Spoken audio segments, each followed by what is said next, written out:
Hey there, Splatoon fans. Another episode of what you've probably missed in Splatoon 3. Last time we went over a couple details with Mako Mart. Today we're going to go ahead and jump into Mahi Mahi Resort. A lot of cool stuff going on in there. And we also got some information about the Splatfest coming up this weekend, so stay tuned.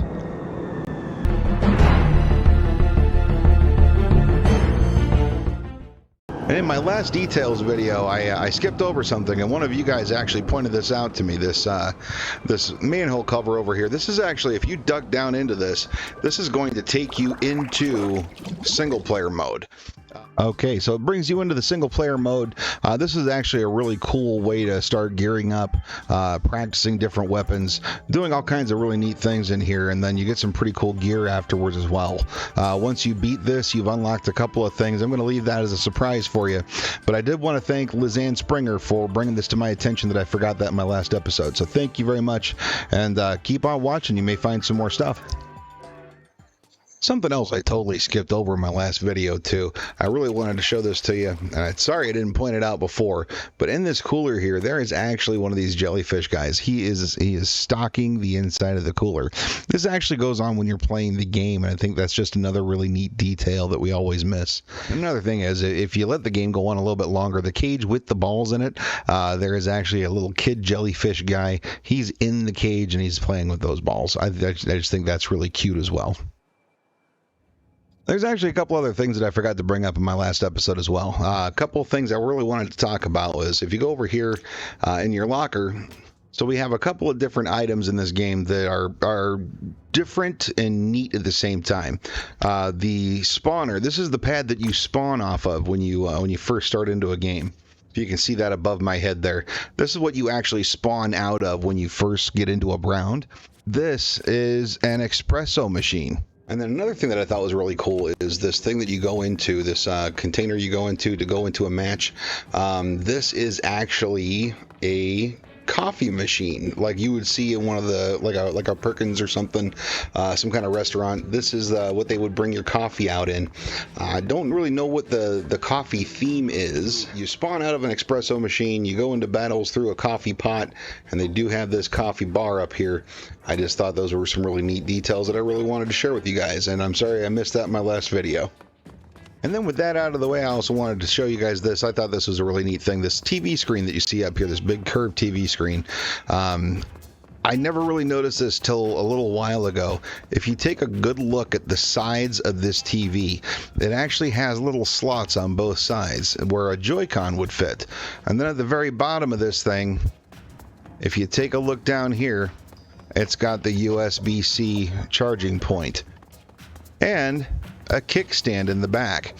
This is actually a huge Nintendo Switch. I just thought that was a really neat Easter egg that I wanted to show you guys. Once again, so much detail put into this thing. It's just really cool to kind of sit back and take a look at everything that they did.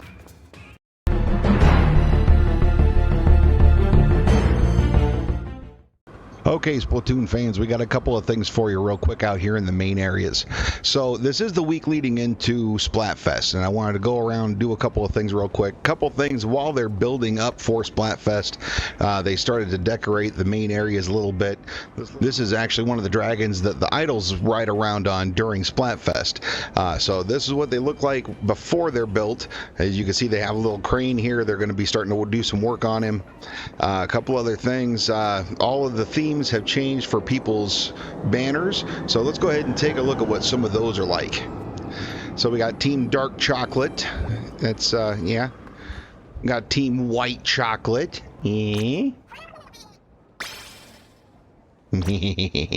So the reason I was so excited about the white chocolate one, basically there's all these different teams you could pick. You could do a dark chocolate, milk chocolate, or white chocolate. I picked the last couple of Splatfest teams, so this time it was Grandma Gamer's time to pick a team. She chose white chocolate, so that's what we're going to be this time. We got one for milk chocolate. It looks like we got another one for milk chocolate. To be honest, I'm dark chocolate because I like purple. That's why I'm a Minnesota Vikings fan. Fresh. And another one for milk chocolate. And then this guy, he's having a hard time choosing. You should totally be white chocolate, because that's where it's going to be at.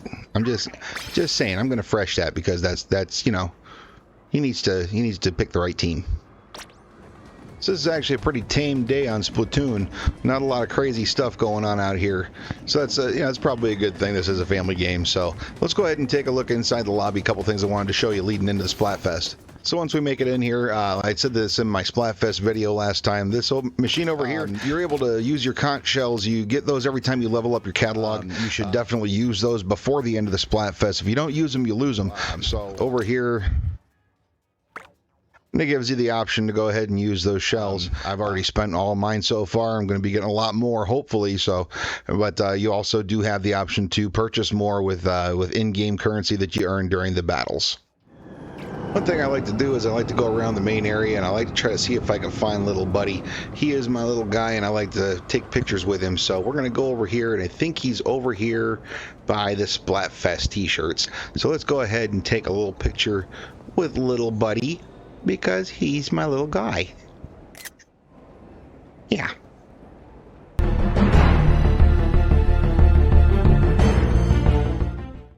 Okay, so when we first get into Mahi Mahi Resort, a couple of things we really want to take a look at is we are inside of a hotel resort.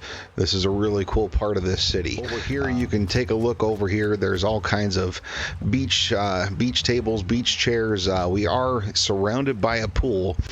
We have little jellies on floaties, just kind of floating around. That's pretty cool.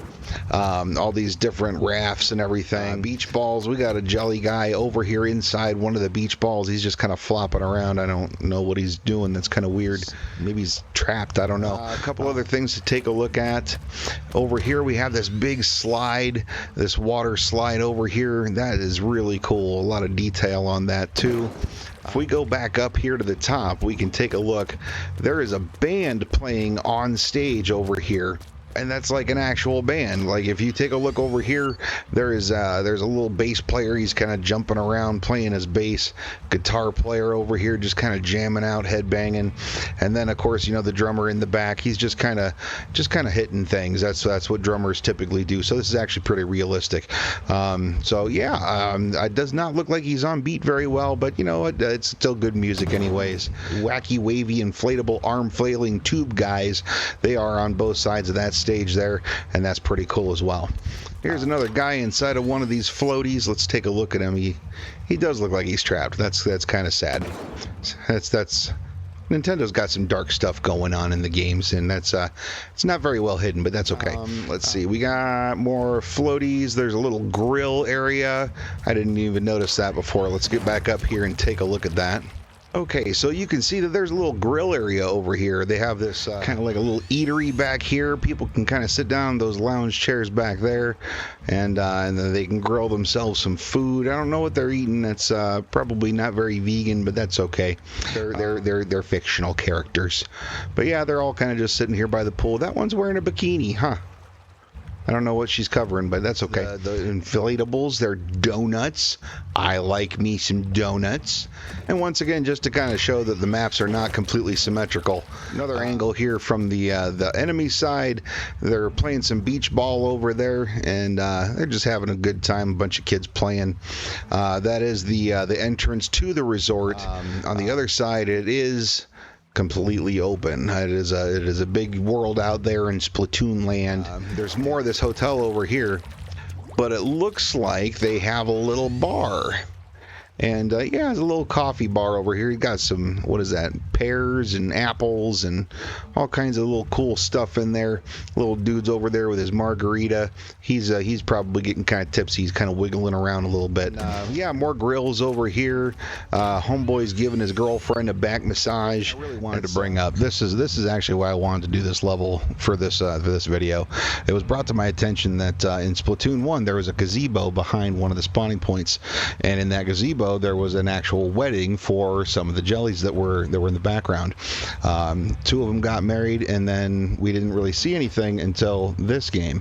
If you take a look over here, that same gazebo where they got married in, they are now that same gazebo, they're celebrating their kid's birthday. If that's not cute as hell, I don't know what the hell is.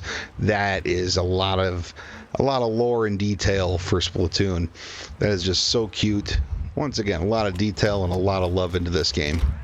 And you know, with so many little details and so much hidden just wonder in this game, especially this level, if it wasn't for all the turf wars and all the craziness going on, this is actually a place I would love to go and visit.